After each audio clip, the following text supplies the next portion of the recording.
आज जो जिस मकसद के लिए ये केस पेंडिंग था वो है 342 की स्टेटमेंट। ये जब प्रोसिक्यूशन अपना स्टेटमेंट कंप्लीट कर दी थी एविडेंस, उसके बाद कानूनी तौर पर एक अदालती कार्रवाई का हिस्सा है कि अदालत अक्यूज से पूछती है कि आपके ख़िलाफ़ मेरे पास ये एविडेंस है, उस पर आप कोई कमेंट करना चाहेंगे। ये एक तरीक़ेकार है जो सब में राइज है। अब उसके मुताबिक हमें कुछ क्वेश्चन पूछे गए थे, वो 31 क्वेश्चन थे जो मेन इंपॉर्टेंट थे उसमें एविडेंस से रिलेटेड। उसका खान साहब ने ख़ुद जवाब रीड आउट कर लिया कोर्ट में, और जहाँ जहाँ उनको ज़रूरत पड़ती थी तो वो वर्क मैंने डिक्टेट करके कोर्ट कर लिया, क्योंकि अक्यूज़ का राइट है कि वो ख़ुद स्टेटमेंट दे दें या थ्रू अक्यूज़ वो डिक्टेट करवा ले। तो वो प्रोसीडिंग अभी हमने कंप्लीट कर लिया। हमने 2-3 चीज़ों का वाज़े तौर पर जिक्र किया है। एक ये कि मेरे केस ख़िलाफ़ ये केस जो है पॉलिटिकली मोटिवेटेड है, इसमें कोई एविडेंस नहीं है। गुज़श्ता 70 सालों में किसी भी बंदे से जिसने को तोशाखाना से आइटम लिए और बड़े कीमती अशिया लोग ले चुके हैं, कानून के गैर कानूनी तौर पर वो ले चुके हैं, और वो उन्होंने डिक्लेयर भी नहीं किया, उनके ख़िलाफ़ कोई कार्रवाई नहीं की।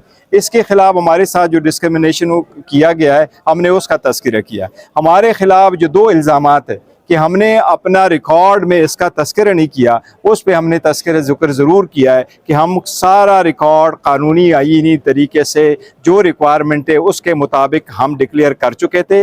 अलबत्ता इलेक्शन का केस जब हो रहा था, उसके बाद इलेक्शन कमीशन ने जो डॉक्यूमेंट्स मंगवा लिए वो मिसरीड किए, क्योंकि हमारे साथ उन्होंने शेयर नहीं किया, इसलिए हमारे खिलाफ गलत फैसला दिया जो इंसाफ के तकाज़ों के खिलाफ है। सर, खान साहब ने ब्रिगेडियर साहब का नाम लिया, क्या ये केस को मतलब पेचीदा करने का ये किया? नहीं, ये पेचीदा करने के लिए नहीं, ये हकीकत है। खान साहब के साथ और कोई भी वज़ीर आज़म है उसके साथ एक एमएस होता है, वो उस ब्रिगेडियर होता है, मौजूदा प्राइम मिनिस्टर के पास भी है। अब वो मेजर जनरल अभी हो चुका है, उस वक्त वो ब्रिगेडियर थे, एमएस थे। फिर खान साहब के साथ ये फैसले वक्त में मौजूद है। उसके बाद दूसरा जो इनकम्बेंट है वो आए हुए थे। इसी दौरान जितने भी खान साहब ने विजिट्स किए हैं फ़ौरन उसी दौरान थे। तोशाखाना का एक अपना प्रोसेस है कि जो भी रिकॉर्ड मिलता है वो कभी रिसिपिएंट के हाथ में नहीं आता, ये मिनिस्ट्री ऑफ फॉरेन अफेयर के पास जाता है, वहाँ से पूरा प्रोटोकॉल अफसर उसको लेके अपने तोशाखाना में दे देता है। तोशाखाना कैबिनेट डिवीज़न के अंडर काम करता है, वहाँ से उसकी लिस्टें बनती है, आपके पास एक चालान आता है। जो रूल्स बने हैं वो ये है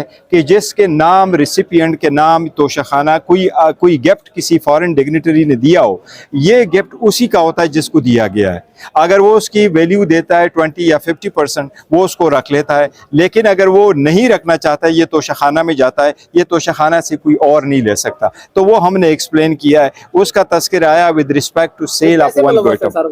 नहीं, वो मुलव्वस किसी सूरत नहीं है। हमने नहीं कहा कि किसी रॉन्ग डूइंग में मुलव्वस है।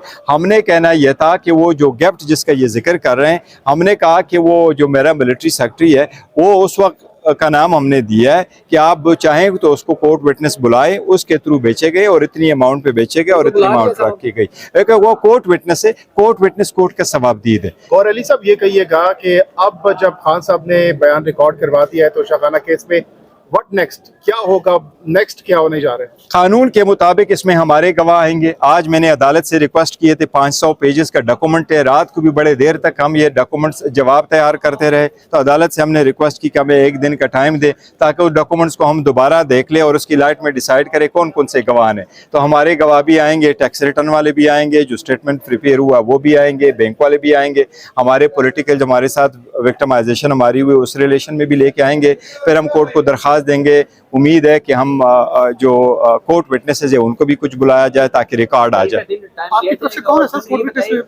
देखिए, हम तो ये कोशिश ज़रूर करेंगे और हमारी चाहत होगी कि जो तोशाखाना के आइटम है और जितने लोग हैं तोशाखाना के आइटम सबको किस किस को मिला है और किस किस ने डिक्लेयर किया। ये मैं सिर्फ आपको बताऊं कि तोशाखाना के जो आइटम्स हैं वो सारे डिग्निटरीज ले लेते हैं, और अगर वो ले लेते हैं तो हर एमएनए, हर एमपीए और हर सेनेटर ये सपोज एज ए पार्लियामेंटेरियन कि वो अपना जो इलेक्शन कमीशन है वहाँ statement of asset and liability वो फाइल करे। हम ये मंगवाना चाहते हैं कि आप देख लें कि गुज़श्ता 70 सालों में अगर इस तोशाखाना से किसी ने कोई आइटम खरीद लिया है तो उन पार्लियामेंटेरियन ने अपने एसेट में उसका तज़किरा कैसा किया।